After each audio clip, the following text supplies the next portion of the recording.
Estimados oyentes, ¿cómo están? Muy buenas tardes. Nuevamente con ustedes el doctor Alberto Fernández. En nuestro programa Musicalmente de todos los lunes a las 2 de la tarde. Como ustedes saben, este programa está dirigido fundamentalmente a responder preguntas sobre aspectos de la salud mental que se presentan en lo cotidiano. Y siendo fiel a este principio, hoy día vamos a hablar de un proceso que se habla frecuentemente y coloquialmente sin tener una idea exacta de qué cosa significa y cuánto nos puede ayudar o nos puede perjudicar.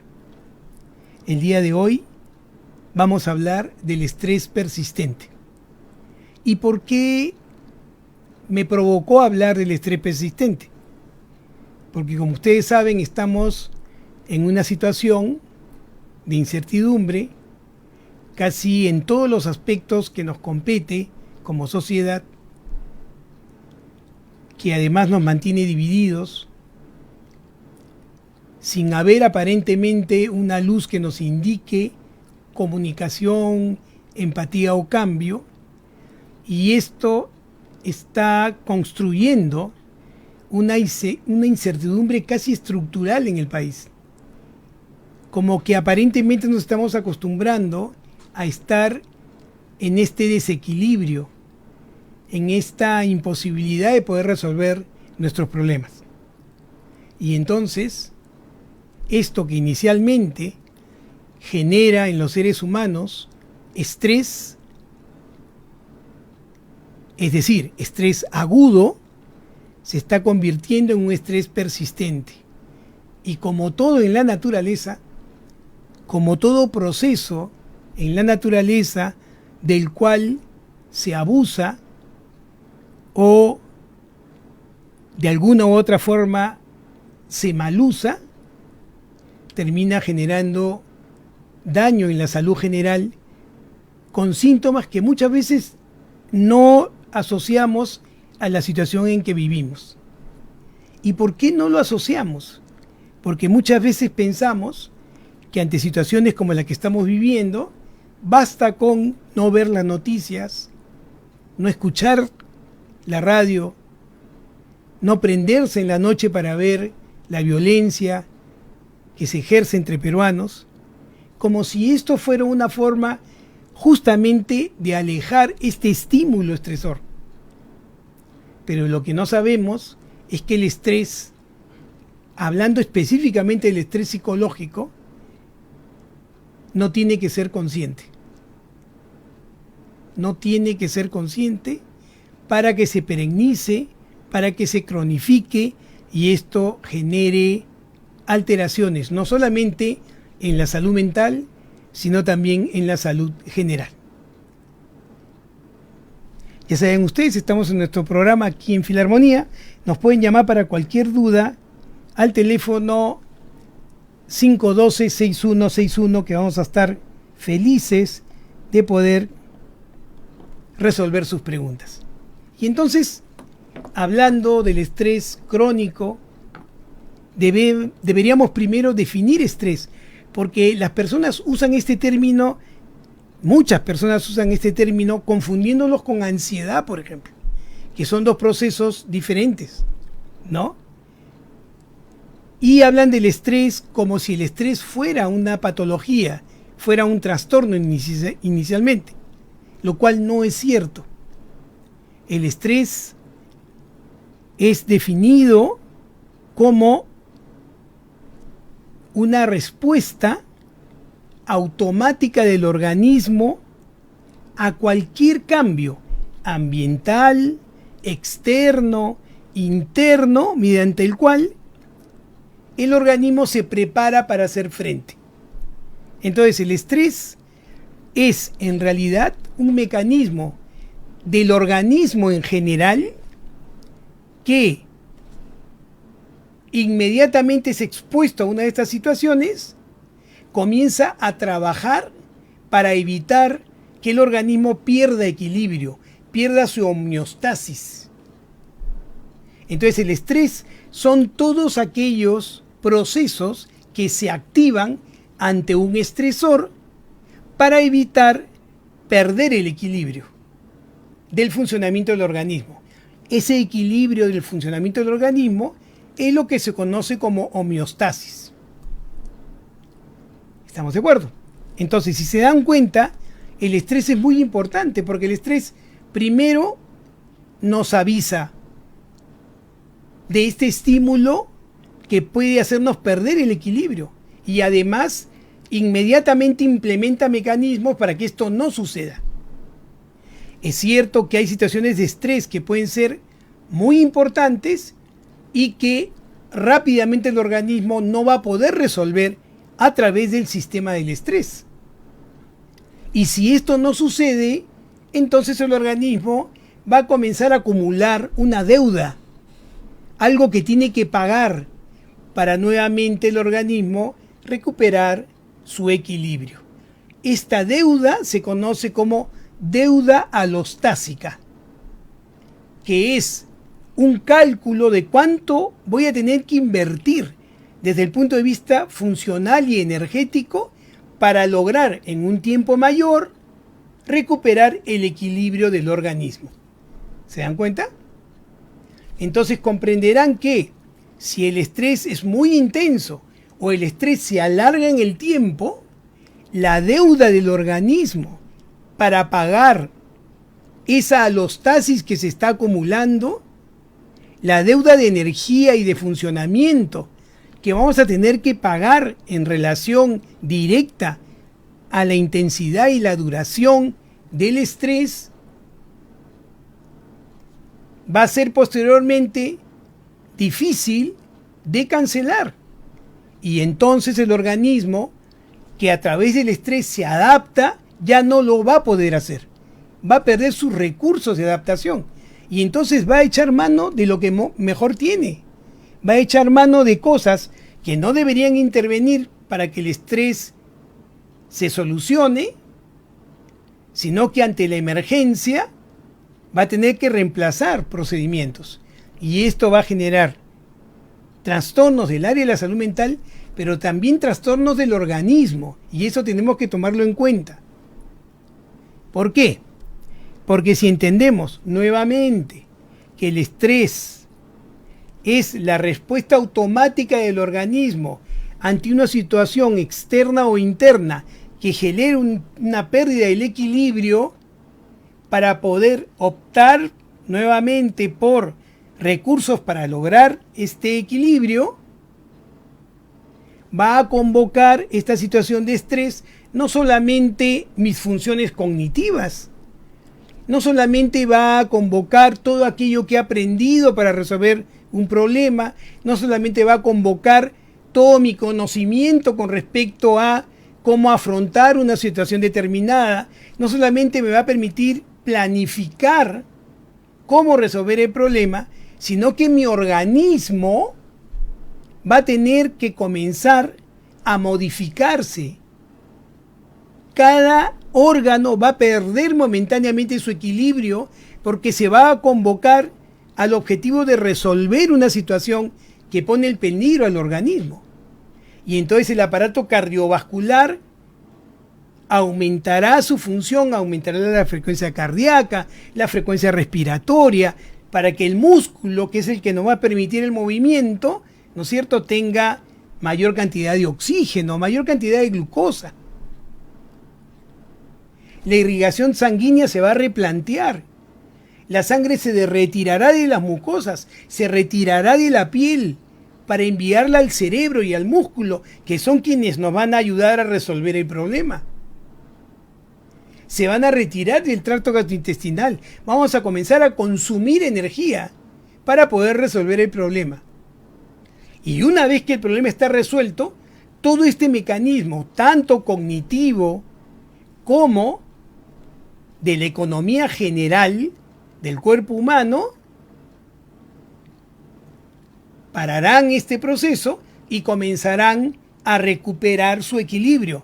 El corazón comenzará a recuperar su equilibrio, la vasculatura, la presión arterial comenzará a recuperar su equilibrio, el tracto gastrointestinal recibirá nuevamente sangre buena, vigorosa, para poder reparar sus mecanismos hasta llegar nuevamente a la homeostasis o al equilibrio. Pero ¿qué pasa si el estrés se prolonga? ¿Cuándo le vamos a dar tiempo a ese corazón a que pague su deuda para que esté en equilibrio? ¿Cuánto tiempo le vamos a dar a ese hígado para que pague su deuda y esté en equilibrio? ¿Cuánto tiempo le vamos a dar al cerebro para que se recupere, pague lo que debe y esté en equilibrio?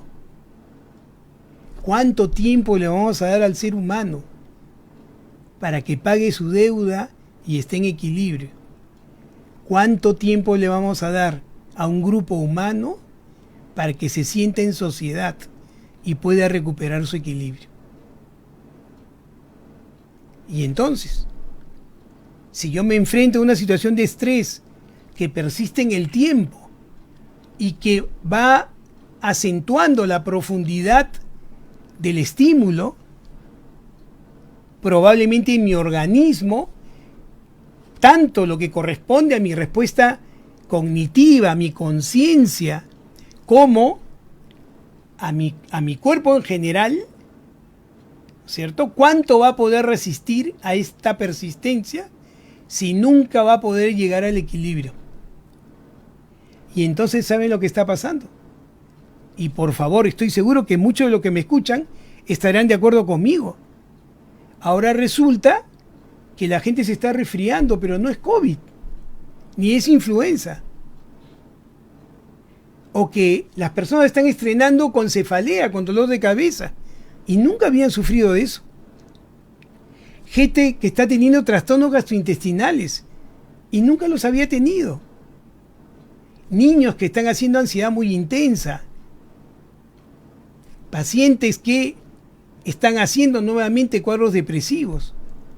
Y uno no lo asocia a la situación actual.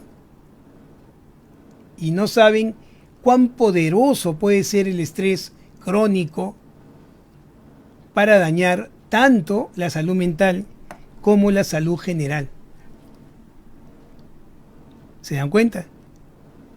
Y entonces, claro, el estrés puede producir trastornos de ansiedad, por supuesto, o trastornos depresivos mayores, trastornos de estrés postraumático, por supuesto, pero también puede producir alteraciones de la regulación de la presión arterial, alteraciones de la regulación del funcionamiento cardiovascular en general.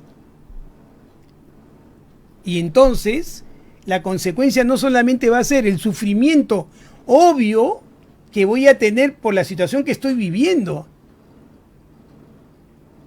sino además por toda la inversión energética que está haciendo mi aparato cardiovascular para poder mantenerme permanentemente en alerta, porque tengo que solucionar el problema y nunca lo logro solucionar.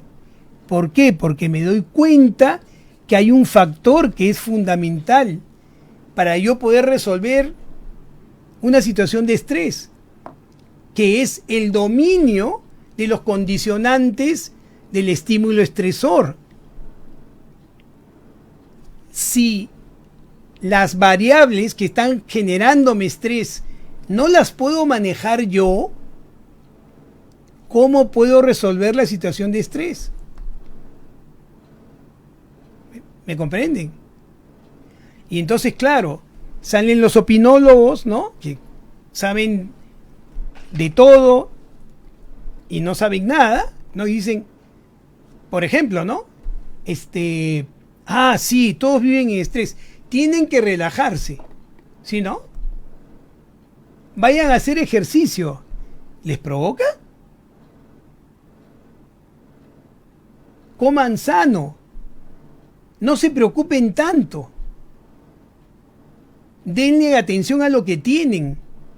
Cuando uno está permanentemente sintiendo que todo lo que tiene lo podría perder. Desde el terreno donde siembro hasta la oficina donde atiendo a mis pacientes.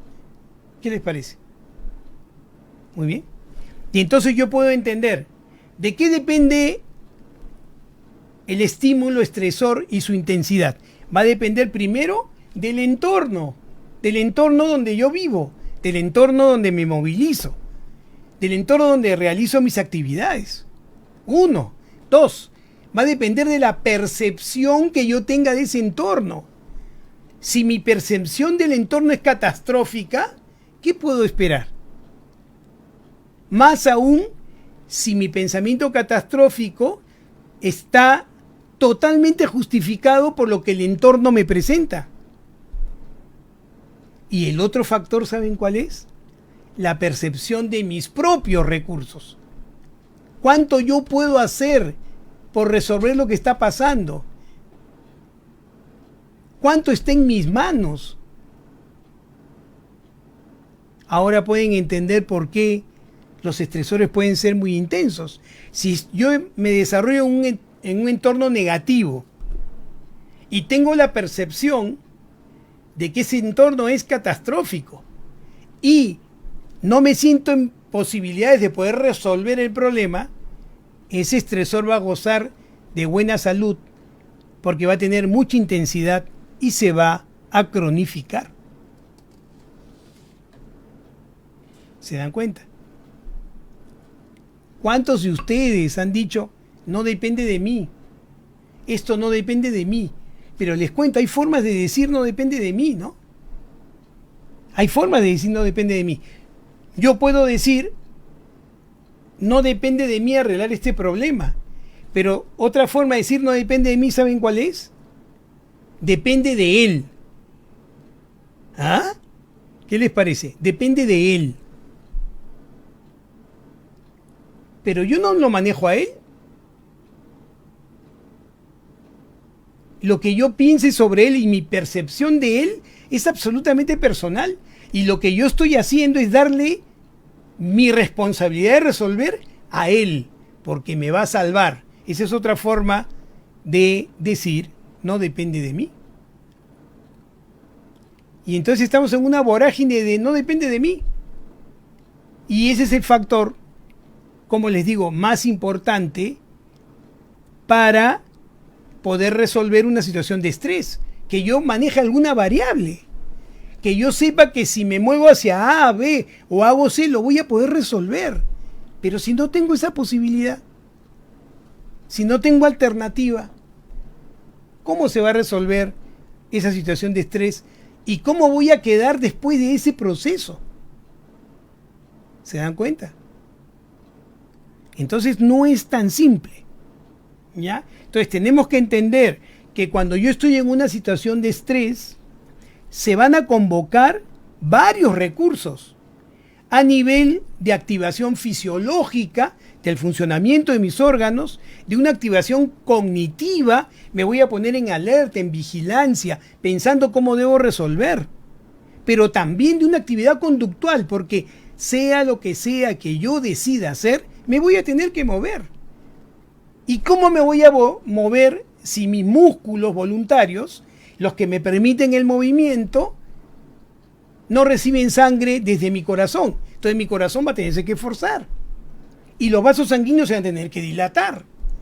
Y voy a tener que economizar la sangre a aquellos que activamente no hacen que me mueva, los órganos internos.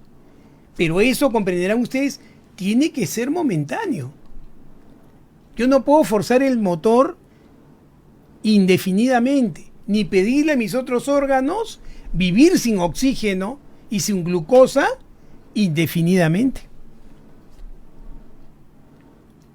Entonces, ¿cuándo vamos a tener problemas en una situación de estrés? Cuando no podamos pagar la deuda que genera el estímulo estresor. Pero ¿cuándo no vamos a poder pagar la deuda? No la vamos a poder pagar si es que estas situaciones de estrés se mantienen o se repiten de manera excesiva y la duración se prolonga. Y entonces, ¿qué voy a tener como consecuencia? La aparición de trastornos psicofisiológicos, lo que coloquialmente llamamos trastornos psicosomáticos, que suena fácil de resolver, pero que no es tan fácil de resolver. Muy bien.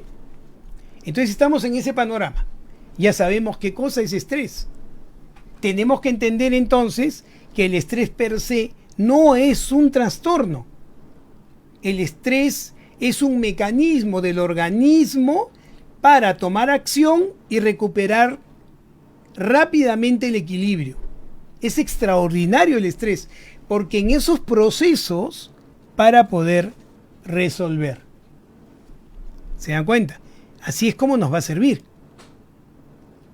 Por eso les decía, es muy importante, muy importante el estrés.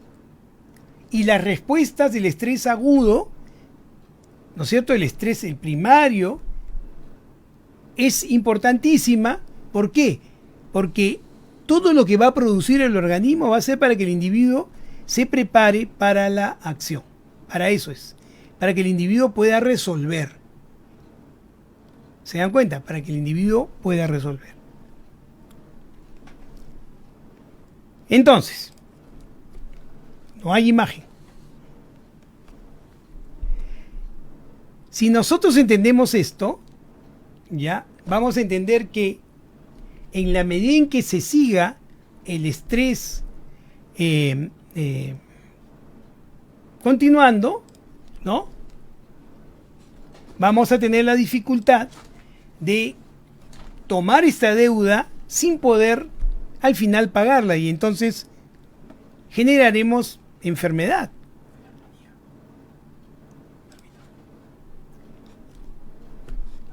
¿Se dan cuenta? A ver, hay una pequeña falla técnica, espérenos un minutito.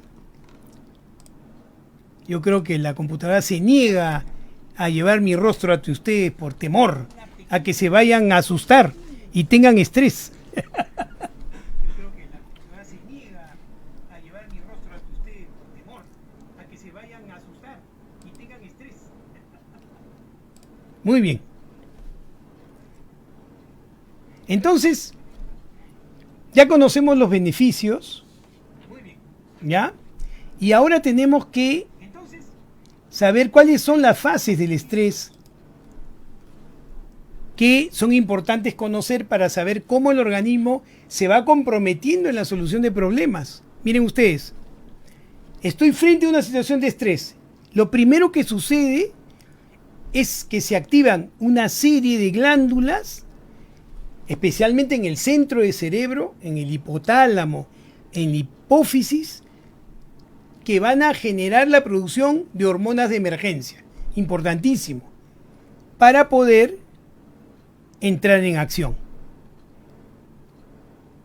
Y entonces se van a generar los glucocorticoides, ¿se acuerdan? Y además se va a producir noradrenalina, que me va a poner en alerta y en vigilancia para poder responder adecuadamente a ese proceso. Esa es la respuesta que yo voy a obtener inmediatamente. Pero, ¿qué va a pasar después? Pasamos a un estado de resistencia. ¿Se dan cuenta? Primero respondemos y después pasamos a un estado de resistencia.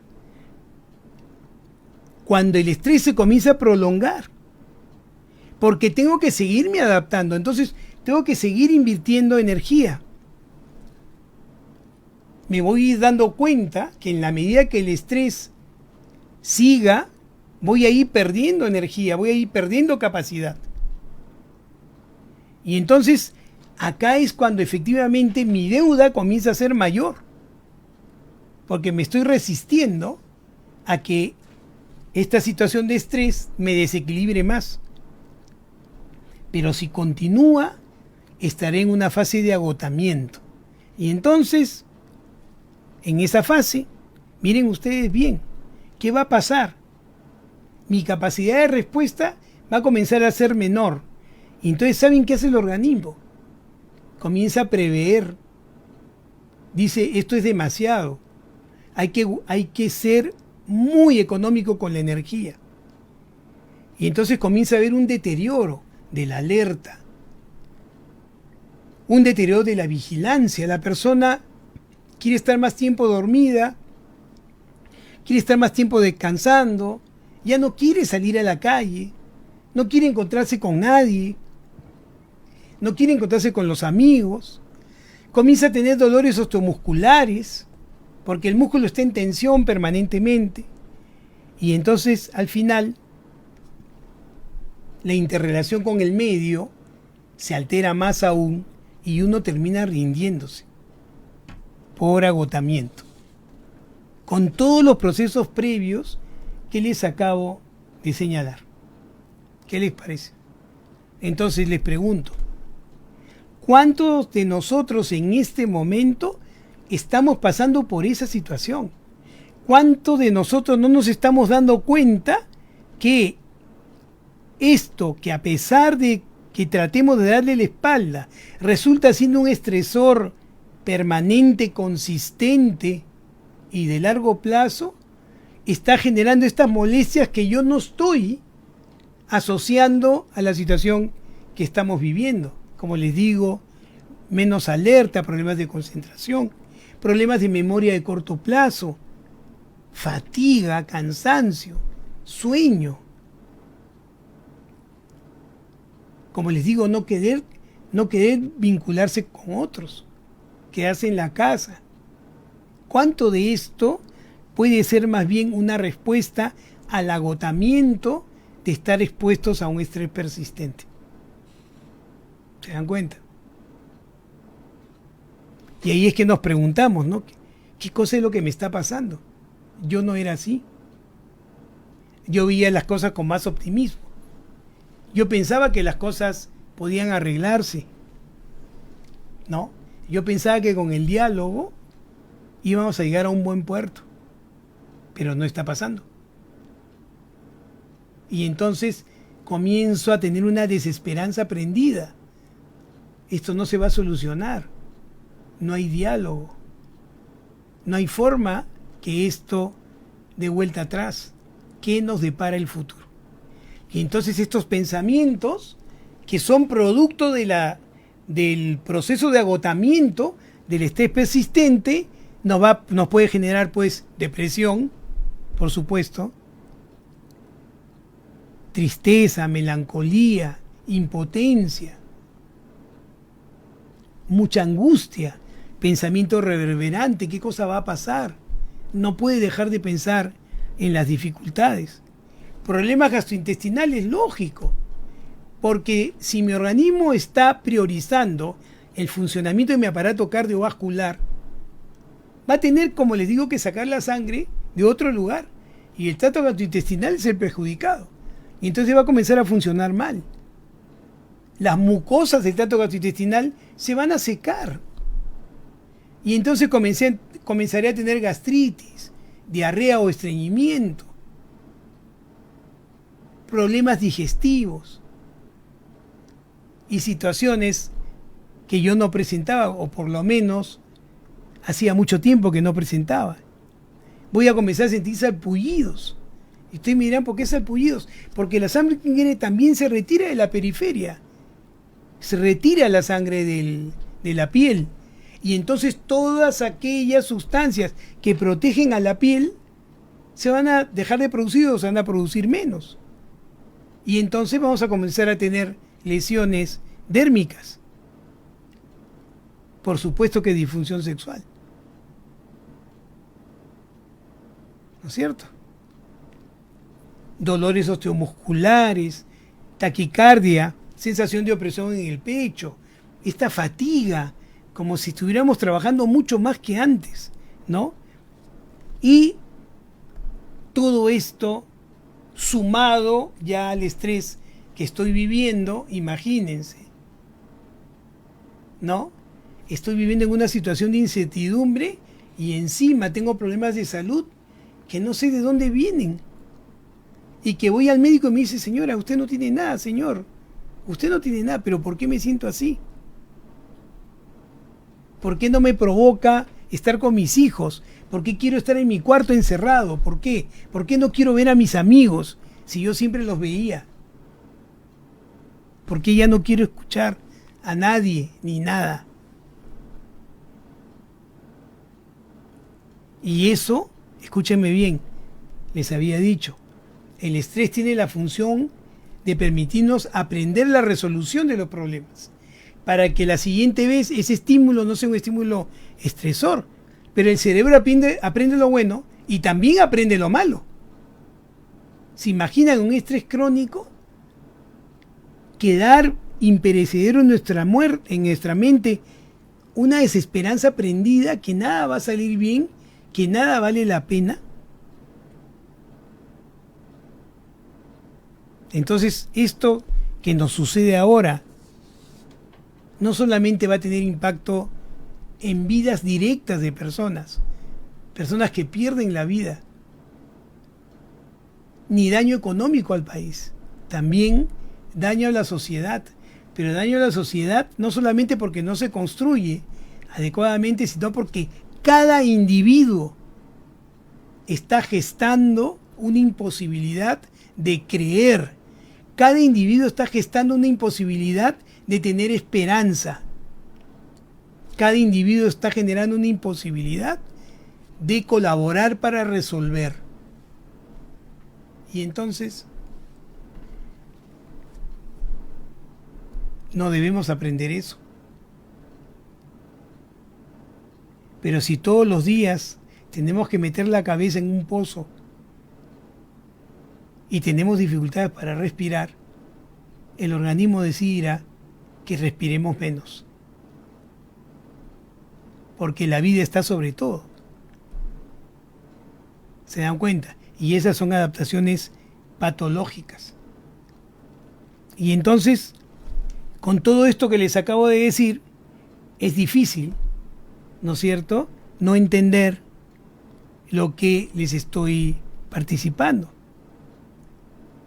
Por favor, mis estimados oyentes, díganme, ¿quién de ustedes no está tomando más alcohol? ¿Quién de ustedes no está fumando más?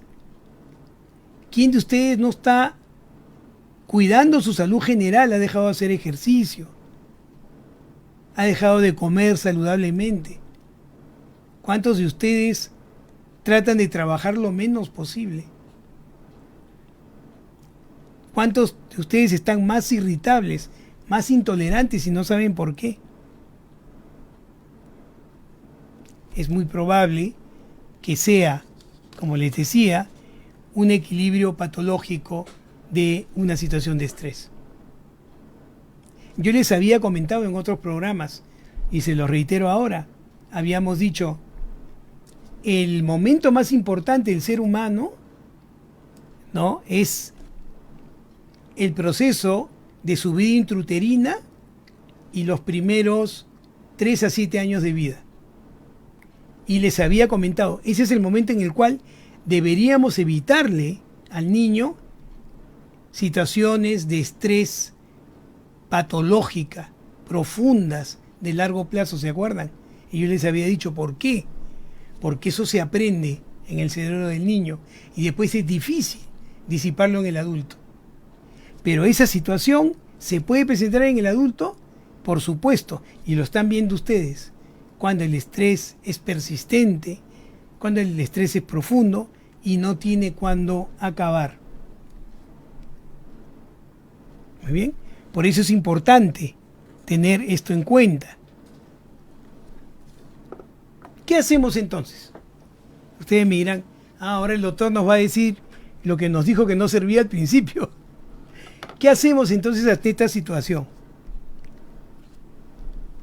Bueno, saben ustedes que si el estrés se torna patológico y estamos teniendo ya consecuencias de ese estrés patológico a través de cuadros de depresión que ya conocemos porque hemos tenido antes, o de cuadros de ansiedad que ya conocemos porque los hemos tenido antes, entonces será necesario la búsqueda de profesionales, terapeutas o profesionales de la salud mental, psiquiatras, para poder tratar estos trastornos que se han gatillado por estas situaciones de estrés que no terminan de resolverse y que, como les he dicho, genera una deuda altísima, una deuda muy alta al organismo.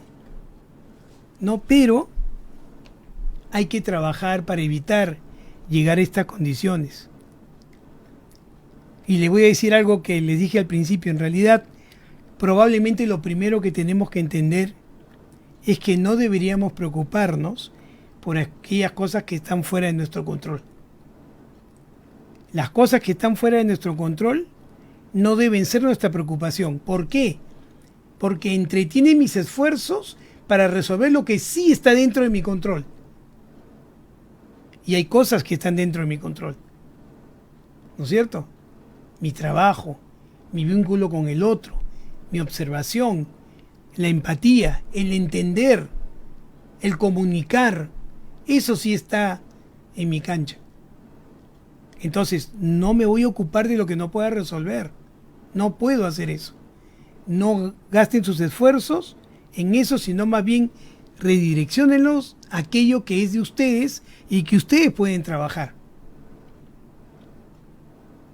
Entonces, hay que echar mano a aquellas cosas que sí podemos controlar y que podrían estar entrando en deterioro y nosotros podríamos arreglar. También, en lo posible, si ya esta situación que vivimos permanentemente es una situación de estrés persistente, evitemos otras situaciones de estrés.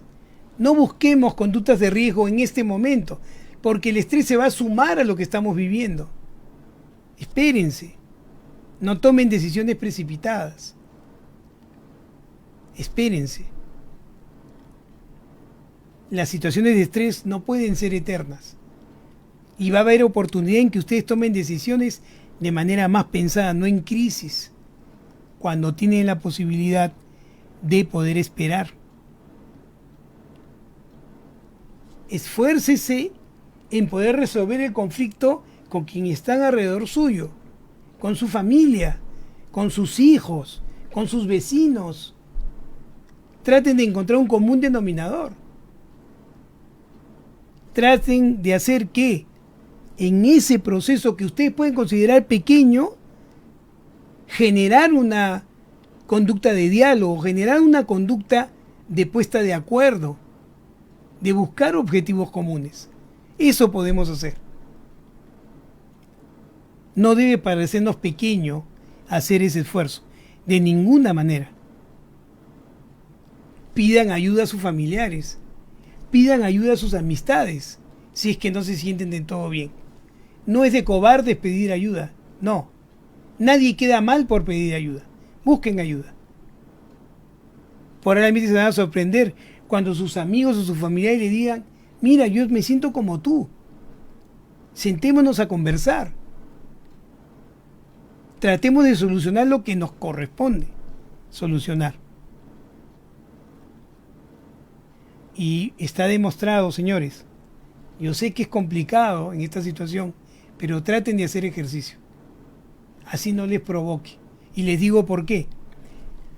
Si entendemos que la situación de estrés es un proceso que convoca el preparar al músculo para la acción conductual, comprenderán que estamos cargados energéticamente de una fuerza que no estamos pudiendo liberar porque alrededor nuestro no se presenta los procesos de ese estresor para poder ir contra él. Y entonces esa energía se acumula y el músculo se contrae más, se deteriora. Es un gasto y consumo de energía inútil. El corazón se esfuerza inútilmente. El ejercicio, sobre todo aeróbico, puede ayudarlos a bajar esa tensión. Puede ayudarlos a evitar complicaciones justamente del aparato cardiovascular. En la medida de lo posible, traten de hacer ejercicio. Medite. Medite sobre lo que está pasando. Medite sobre lo que usted está haciendo también para mejorar esto y que no vuelva a pasar.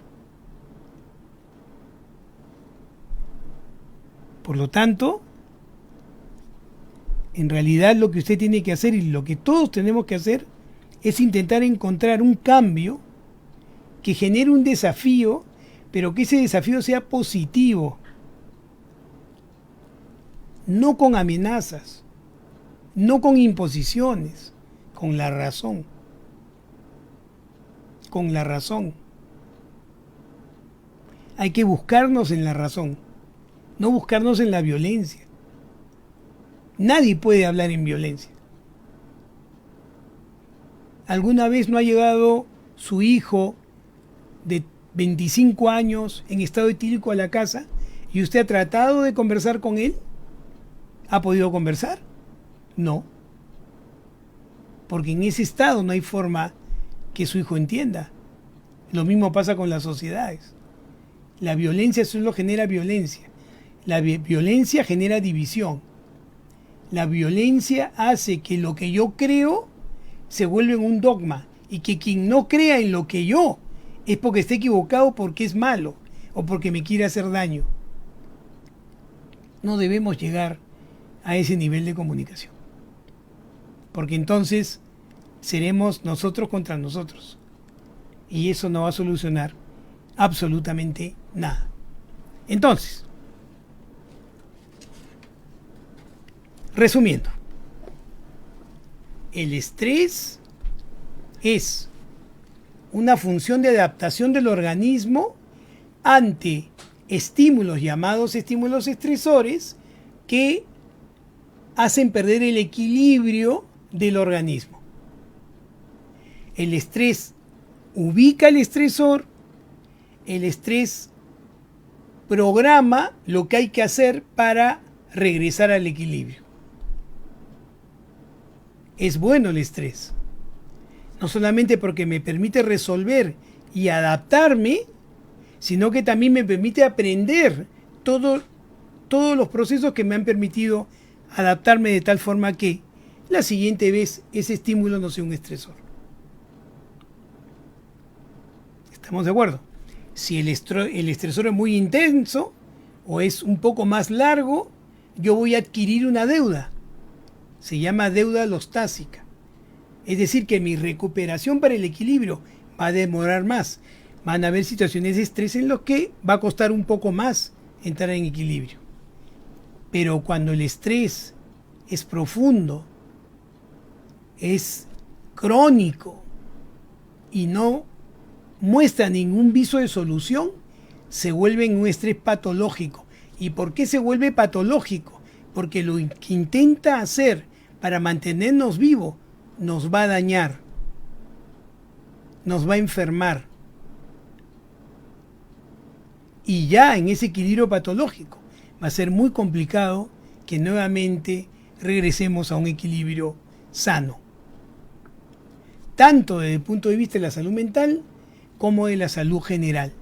Entonces, preocupémonos y tratemos de resolver aquellas cosas que nos competen. No gastemos energía en lo que no podemos solucionar.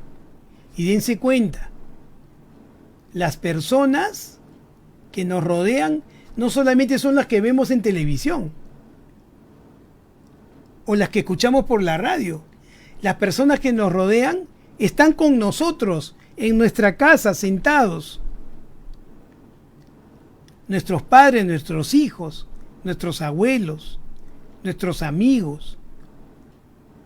Tratemos de trabajar con ellos para que nunca se pierda la comunicación, para que cada vez que yo piense que estoy solo y solo me agreden, pueda darme cuenta que desde mi familia eso no está sucediendo, y que tengo amigos, y que tengo estructura, y que tengo sociedad, y que tengo un país que, para que me acoja, para yo pedirle que me acoja, lo primero que tengo que hacer es acogerlo yo. Si yo no lo acojo, no tengo derecho a pedir que me acoja.